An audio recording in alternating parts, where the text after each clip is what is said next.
Hi, everybody. Welcome to FedTalks. Thanks for tuning in today. I'm Editor-in-Chief Billy Mitchell of FedScoop, and it's my delight to chat today with Congressman Will Hurd of Texas. Congressman Hurd, how are you doing today?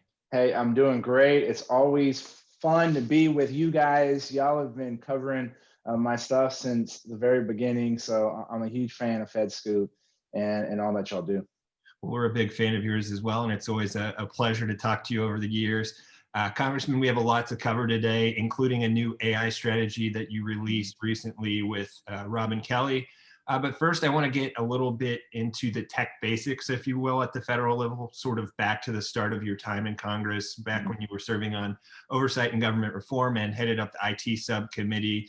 You did a lot of work, as we all know, on the MGT Act, FTARA, things like that. And it seems like, in our coverage, we've noticed a lot of progress being made in those annual or biannual FTARA scorecards. But I'd love to get your perspective. What's the needle moving, when the needle moving forward, what's that look like? And how has IT acquisition reform kind of moved forward in your time that you've been in Congress? Well, I have to begin by saying when I was in the Hindu Kush Mountains in a tent contemplating leaving the CIA to run for Congress, I never thought IT procurement would be one of my things, right? And when I won in 2014 and Jason Chaffetz called me and said, "Hey, I want you to be a chairman of a subcommittee," I didn't have the heart to tell him at the time, no. Oversight and government reform, I never thought about that. I was like, that's where kind of all the fights and weirdos were. And then my team was like, yeah, the answer is yes. It's rare for a freshman to get a gavel, and to be able to work on issues that I cared about was interesting. So it was kind of I had a computer science degree and I helped start a cybersecurity company, and so it was like that's where we started from. And one of the first hearings, if not the first hearing we had, was on the Data Act. And I'm preparing for it, and I'm like, what the hell is the Data Act? And it was like, okay, we got to have information in the federal government for financial transactions in machine readable format. And I'm like, it's 2015. We don't already have it, right? Like it was crazy. And then from that, it went to the Open Data Act to make sure all information is available in machine readable format so that we can take advantage of that and use machine learning and artificial intelligence algorithms to use that. And so getting to those weeds, you started realizing very quickly that we were a little bit behind the ball, and that if you paid attention to this and were consistent, you can see changes. And that's why I'm proud of the FTARA scorecard. FTARA the FTARA scorecard was originally designed to keep track of 4 of the 7 elements that FTARA passed. But Robin and I, over our time, turned it into a scorecard for digital hygiene. And what we saw was at the very beginning, I think we only had 2 people that got a C. That was the highest score. And it's taken 5 years to get for all 24 CFO agencies to have a passing grade. And the reason this improved is because of the consistent oversight and being able to boil down things into simple metrics. And I think that is what we need in order to see change happen within the federal space. So I'm proud of those things and little things like the Megabyte Act. This said that federal agencies need to know all the software licensing that they have. They weren't doing this, right? It was insane. When we first put this as a category on the FTARA scorecard, I think only 1 had an A, the rest of them were failing.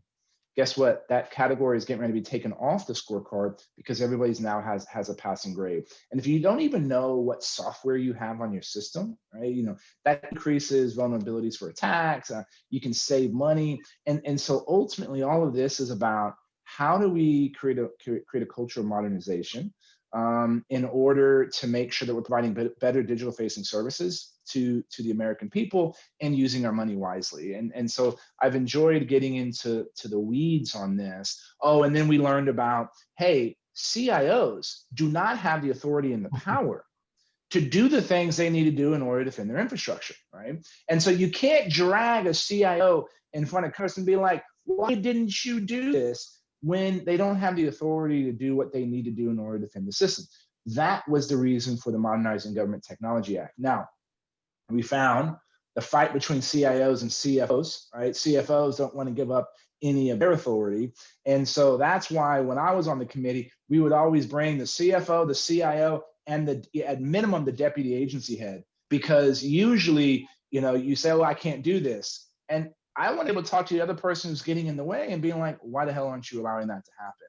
And so that's one of the frictions. MGT is getting implemented. It's not moving as quickly as I would have liked because some of it is the bureaucratic inertia by some of the CFOs getting in the way. Let's tie this now to your AI strategy. Obviously, those technologies are very, the technologies we deal with in the federal agencies are kind of the foundation for a lot of the work you look to set forth in this AI strategy. But I'd like to start from the strategy level.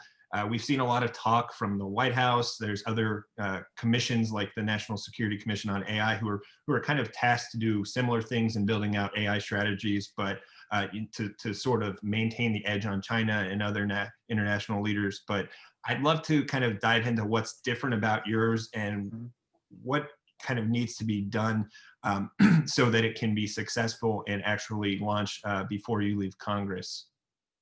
Sure. So first off, the good thing, a lot of people are doing a lot of things on AI. That's a great move. In this national strategy, we started with step one, right? Recognize the work that has already been done. The Obama administration had done a lot of work on AI, and the Trump administration has done some great work on AI.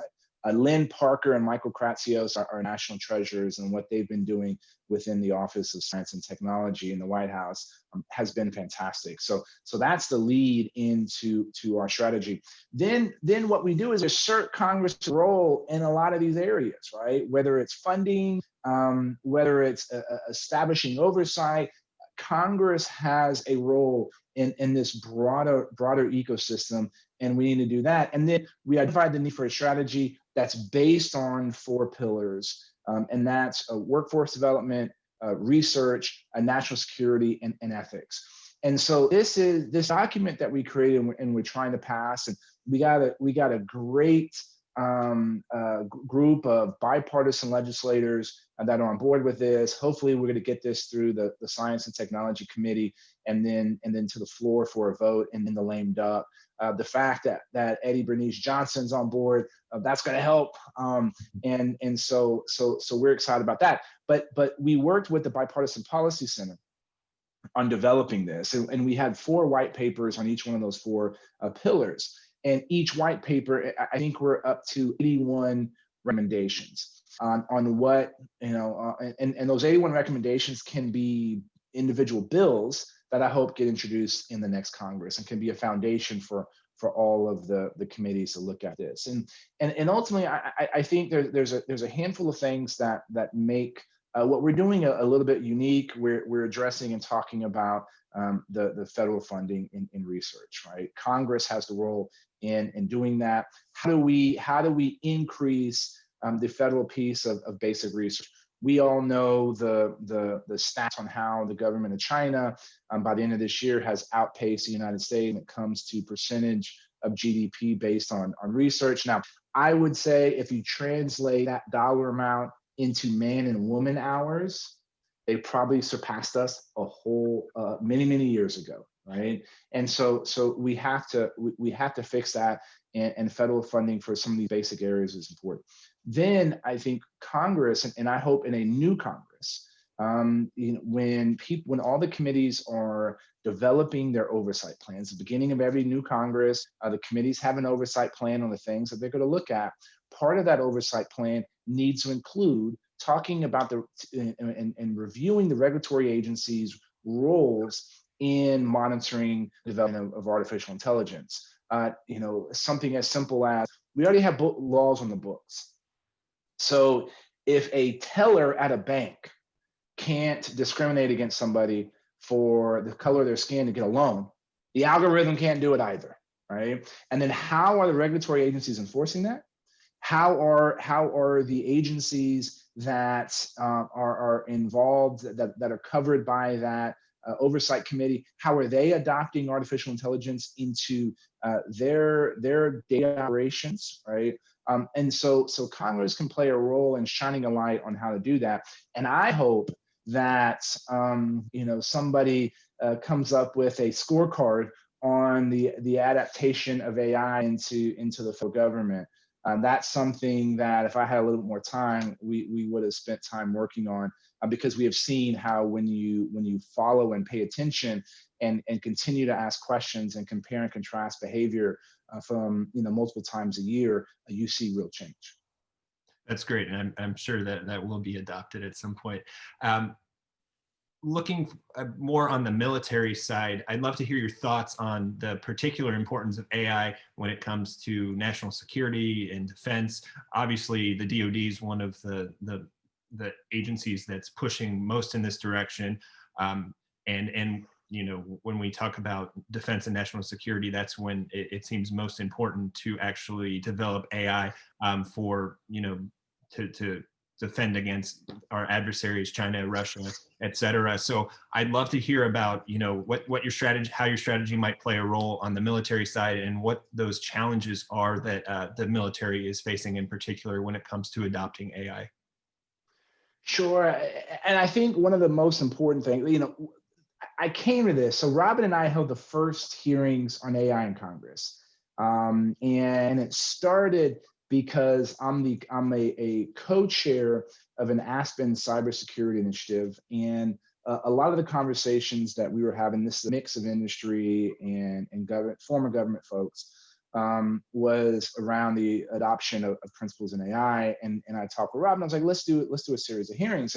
And when I started talking to folks, if they were older than me, and you said AI, they thought about HAL 9000, creepy voice robot from Space Odyssey, right, 2001. And they were younger than me, they thought Roomba, right, the vacuum that goes around and cleans things up. But then when you start having conversation in Washington, D.C. about AI, it always naturally turns to, should a robot be able to kill a robot? And should a robot be able to kill a human, right? And so I think that's where most people's concerns around the AI use in national security. Also, the future of cybersecurity is going to be bad AI versus good AI. So can we defend our digital infrastructures? Because we're going to need artificial intelligence in order to do that. But I would say is that this narrow focus of artificial intelligence on national security is sometimes not beneficial to the development of the whole industry. And why do I say that? Because developing a workforce pipeline is not just a national security issue, right?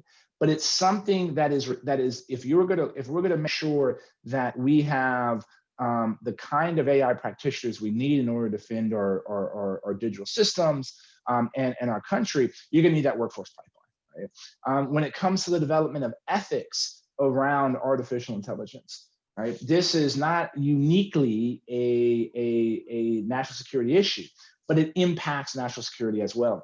And so the interconnectedness of all these issues are important. Now, why is it uniquely why does national security matter, and why do we always talk about national security when it comes to artificial intelligence?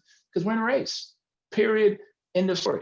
Right? The Chinese government has stolen information, and they're building things now. Back when I was in the CIA, the idea of made in China was still meant was a knockoff or inferior product. That's not the case anymore. When you think last year, 5 of the top 10 venture capital deals were Chinese companies, only 3 were American. And if you would have seen those numbers 10 years prior, 8 American companies were the top venture capital deals. And I don't even think there was a Chinese company on the list, right? And so this is truly a competition.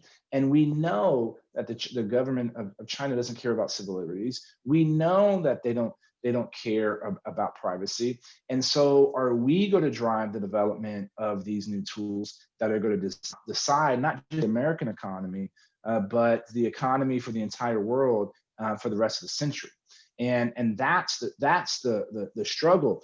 And so it's not purely being able to defend ourselves. It's also making sure the U.S. economy stays the most important economy in the world, right? Because that impacts our way of life. And that is ultimately, I think, the national security challenge is making sure we stay the global leader in advanced technology. And this is what the national strategy that Robin and I developed was all about. How do we continue that? And the U.S. has been a leader in advanced technology since the end of World War II. That is what has led to our success. And we got to make sure we stay focused. Congressman Hurd, we're quickly running out of time, but I have a quick final question for you.